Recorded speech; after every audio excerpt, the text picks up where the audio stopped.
नमस्कार मंडळी. एका महत्त्वाच्या आंतरराष्ट्रीय घडामोडीविषयी बोलूया. एका बाजूला सध्या आपल्याला हमास गाझामध्ये शांतता दिसतेय, पण दुसरीकडे पाकिस्तान पेटलं. शुक्रवार शनिवारच्या दिवशी असं काय घडलं की पाकिस्तान पेटलं आणि गाझाचा विषय किंवा गाझाची शस्त्रसंधी, गाझाचा शांतता करार त्याला कसा कारणीभूत आहे, या सगळ्या विषयी आपल्याला या व्हिडिओमध्ये बोलायचं आहे. त्यामुळे हा व्हिडिओ शेवटपर्यंत नक्की बघा. नमस्कार, मी सुवर्णा. अनेक महाराष्ट्रातल्या बातम्या आपण बघतोच, पण ही एक आंतरराष्ट्रीय घडामोड जी फार महत्वाची. आपल्या सगळ्यांना कल्पना आहे, इस्रायल आणि हमास गाझामध्ये प्रचंड युद्ध सुरू होतं आणि अनेक वाटाघाटींनंतर या युद्धाला विराम मिळालेला आहे. म्हणजे या दोन्ही देशांमध्ये, इस्रायल आणि हमास गाझामध्ये शस्त्रसंधी लागू करण्यात आलेली आहे. म्हणजेच शांतता करार प्रस्थापित करण्यात आलेला आहे. हमास गाझामध्ये शांतता करार अनेक वाटाघाटींनंतर झाला आणि तो कधी झाला तर शुक्रवारच्या 10 ऑक्टोबरला तिकडची स्थानिक वेळ दुपारी 12 वाजता हा शांतता करार झाला. त्याचे पडसाद कसे उमटले, पाकिस्तानात नरसंहार कसा झाला ते आपण सविस्तरपणे बघूया. कसा झाला नरसंहार, का झाला, याची कारणं अशी की गाझामध्ये जो शांतता करार झालेला आहे त्याला एक संघटना आहे जिचं नाव आहे तेहरीके लब्बैक. तर ही जी तेहरीके लब्बैक संघटना आहे तिचा प्रचंड विरोध आहे या शांतता कराराला आणि त्यामुळे या तेहरीके लब्बैक संघटनेनं पाकिस्तानमध्ये एक मोर्चा काढायचं ठरवलं होतं. आता हा मोर्चा कधी काढायचं ठरवलं तर अमेरिका आणि इस्रायलच्या दूतावासाबाहेर आंदोलन करायचं, मोर्चा काढत जायचं आणि मग आंदोलन करायचं, असं नियोजन होतं तेहरीके लब्बैक या संघटनेचं. तेहरीके लब्बैक ही संघटना काय आहे तर तेहरीके लब्बैक ही संघटना 2015 साली सुरू झाली. तिची सुरुवात कोणी केली तर खादिम हुसेन रिझवी यांनी ही संघटना स्थापन केली 2015 साली आणि आता सध्या त्याचं नेतृत्व करतायत साद हुसेन रिझवी. तर साद हुसेन रिझवी यांच्या नेतृत्वात असं ठरलं की या शांतता कराराला कडाडून विरोध करायचा आणि तो विरोध करण्याकरता पाकिस्तानमध्ये जे अमेरिकन दूतावास आहे, जे इस्रायल दूतावास आहे, त्यांच्या दूतावासापर्यंत जायचं मोर्चा काढत काढत आणि तिथं आंदोलन करायचं. पण मोर्चा दरम्यान मुरिदके इथं, आता मुरिदके कुठे आहे तर पंजाब प्रांतामध्ये के शेखपुरा या जिल्ह्यामध्ये हे मुरिदके आहे. मुरिदकेचं नाव आपण याआधी जेव्हा भारताने पाकिस्तानवर हल्ला केला तेव्हा मुरिदकेला आपण हल्ला केलेला होता. त्यामुळे मुरिदके हे आपल्याला त्या अनुषंगानं, त्या संदर्भानं आठवत असेल. तर या पंजाब प्रांतामध्ये असलेल्या के शेखपुरा जिल्ह्यातल्या मुरिदके इथं जेव्हा हे आंदोलक पोचले तेव्हा त्यांच्यावर प्रचंड गोळीबार करण्यात आला. हे आंदोलक कोण होते तर हे तेहरीके लब्बैकचे सगळे कार्यकर्ते होते. हजारो लाखोंच्या संख्येने हे कार्यकर्ते आंदोलन करण्याकरता रस्त्यावर उतरलेले होते. त्यांना दूतावासापर्यंत पोचायचं होतं, पण त्यांना दूतावासापर्यंत पोचूच दिलं गेलं नाही. त्याच्या आधीच मुरिदके इथं त्यांच्यावर प्रचंड गोळीबार करण्यात आला.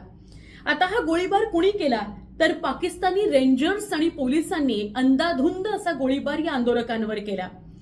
इतका नरसंहार झाला की जवळपास 280हून अधिक जण मारले गेलेले आहेत. या संघटनेचे कार्यकर्ते, पदाधिकारी असतील, 280हून अधिक जण मारले गेलेले आहेत. हा आकडा अजूनही वाढू शकतो.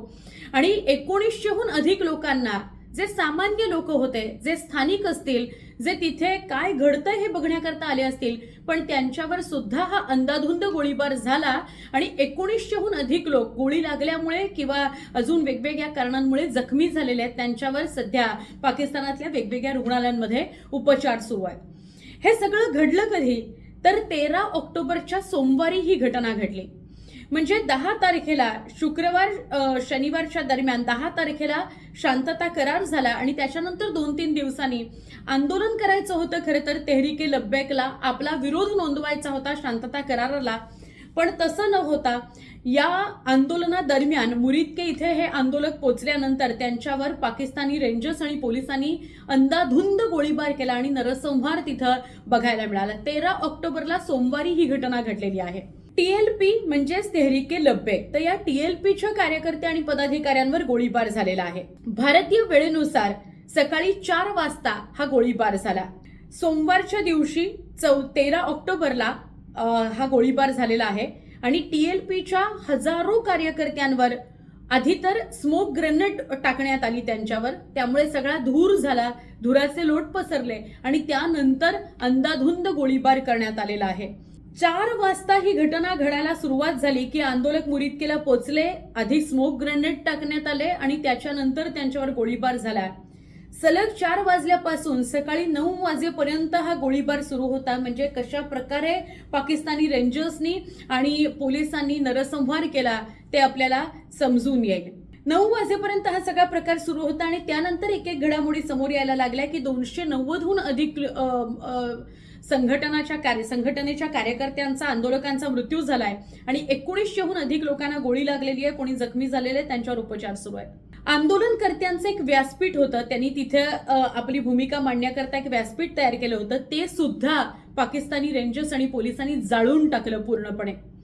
रस्त्यावर अक्षरशः मृतदेहांचा खच पडला होता. 9 वाजल्यानंतर जेव्हा सगळी दृश्य समोर आली तेव्हा अक्षरशः हृदय हादरवून टाकणारी ही घटना होती.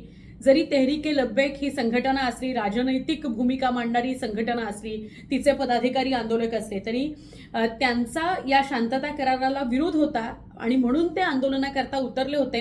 पण नरसंहार झाला आणि रस्त्यावर मग मृतदेहांचा खच 9-10 वाजल्यानंतर बघायला मिळाला सोमवारी 13 तारखेला. संघटना प्रमुख साद हुसेन यांना सुद्धा गोळी लागली आहे अशी माहिती मिळते. साद हुसेन सुद्धा नेतृत्व करत होते या आंदोलनाचं आणि त्यात त्यांनाही गोळी लागली आहे असं कळतंय. फक्त शुक्रवारी ही घटना, म्हणजे शनिवारी ही घटना घडली का, तर असं नाहीये. त्याच्या आधी सुद्धा, म्हणजे शुक्रवारी सुद्धा एकदा गोळीबार झालेला होता आणि शनिवारी सुद्धा गोळीबार झालेला होता आणि त्यानंतर सोमवारचा हा नरसंहाराचा प्रकार. तर एका महिन्यातली गोळीबाराची ही 3री घटना आहे पाकिस्तानमधलीच. शुक्रवारी सुद्धा मोर्चावर गोळीबार झालेला होता आणि 15 जण ठार झालेले होते. म्हणजे 29 सप्टेंबरची पहिली घटना, पीओके मध्ये गोळीबार झाला.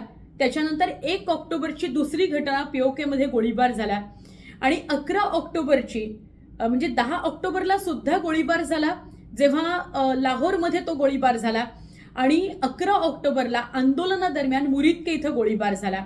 असे 2 दिवस सलग हा गोळीबार सुरू होता. पहिल्या दिवशी 10 ऑक्टोबरला पण आंदोलकांवर गोळीबार झाला जेव्हा ते निघाले आणि मुरिदकेपर्यंत पोहोचत होते.